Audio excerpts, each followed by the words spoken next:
You will recall probably from earlier this week a feature news story that was coming on the airways across the province about all the different health units that are coming together and talking about their major concern over what's going on about food security.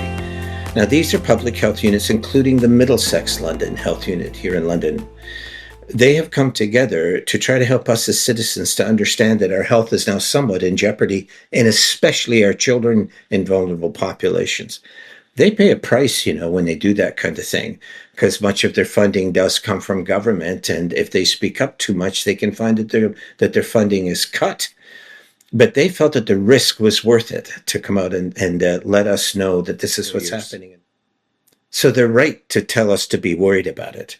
Now, some of us are fine. We don't think about it. We go to the grocery store. We think it's fine. But food banks and others will tell you that their numbers are swelling. The numbers of kids coming to food banks in the summer with their parents has really gone up in the last 2 summers because they are no longer in school, and the school meal programs don't operate in the summer. They have to wait until the fall. So in order to get by, they've had to come to food banks and other groups to get help. It never used to be that way, but that is the way that it is now. So I thank the health units for doing that. It was a risk for them. It is a risk for them. But they're coming out and saying what needs to be done. This is their job. If it was defiled water or something else, they would be doing the same thing. They're trying to let us know that it's hard. Now, you think about it. Let's say that you're somebody that's an Ontario Works. This is important. They have not had an increase in premiums from the government since 2018.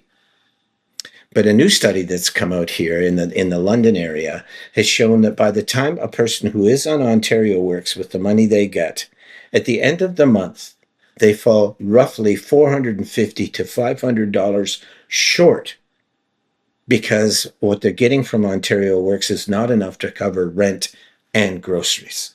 So they're in trouble. Many of those are falling into homelessness. So we've got to do something about that, clearly. And I think that the health units are saying, please, folks, this is a public policy issue, and you need to hear. And they're right, we do. But I've been listening to ads on the different social media channels of radio and television from our provincial government that is reminding us that task number one for them is our security, our safety. Yeah, that's an important one. That kind of thing should be done.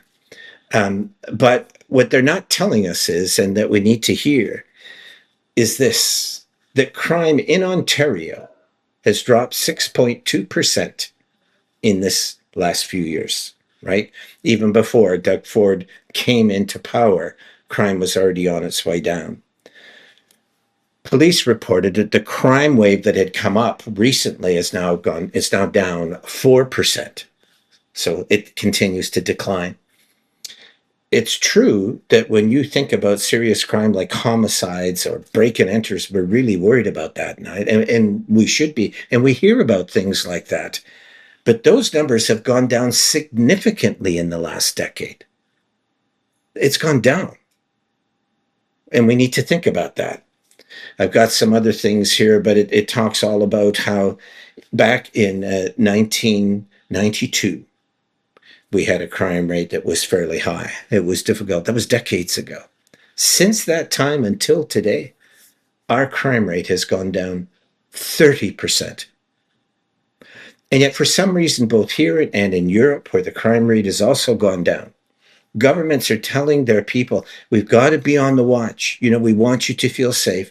And they put out commercials like the one that I keep hearing, which reminds people that I want to be free to be able to go for a walk in my neighborhood, right? Or to not have something stolen from my garage. Absolutely. We want to have that ability to be able to stave that off. The thing is that those number of occurrences are actually going down. But at the end, we hear a child. And that child is saying, and I want to be free to play in the park again. It sounds great. It was well put together. But let's say that child is free to play in the park, which they mostly are.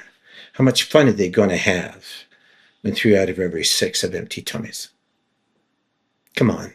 This is a public policy issue. Why political parties have to continue to swing from one extreme to the other, I do not know.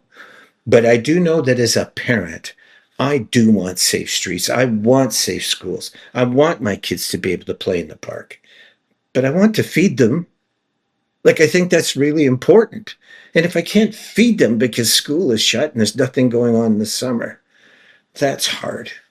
Look at in Ontario and in Canada, I think a lot of great stuff is happening. In spite of all the challenges that we're facing, we're talking about rebuilding Canada at a generational level.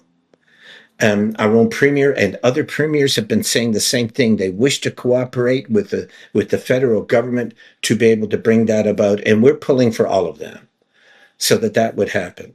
Absolutely. But how can it be then, as we are doing that, we're not letting the numbers of homeless swell? How can it be that we're letting the number of hungry kids swell? How can we be that people can no longer pay for rent? Those numbers are also swelling. People on disability are falling into homelessness. Like, that's happening across the country, not just in Ontario. But in Ontario, we're ignoring it. And that can no longer be done. Look, these are important things for all of us and for our families. We can walk and we can chew gum at the same time. We understand the need for safety, but we also understand the need for food security and for health. And we wish for both. We're paying taxes for both. And we wish to have that kind of help. The number of people that are falling out of the lower part of the middle class is now becoming extreme. They're becoming homeless. They're becoming hungry. They can no longer find a place to work. It's been really difficult for them. We're a society that's always said we're up for both. We're tough. We've done it before. We've done safe streets and other things. We've been doing it since 1992, and it's been highly successful. And we thank the governments and the police units and others that have provided that for us. But how could we let that happen and yet have over 2,000 people are homeless in London with no place to go? Or that we have so many kids in London, 1 out of every 3, maybe even more, it's increasing all the time, do not have enough food in their stomachs. Come on, folks, we need to do better. So thank you to the health units. You might pay the price for this, but you raise the alarm for something that we need to talk about. We know that kids need to be safe, but we also know that they need to have nutrition, or it's not going to matter. They're going to really suffer in their health. Let's go for both. Let's do the best we can. And let's remind our governments that we want both. Thanks to the health unit.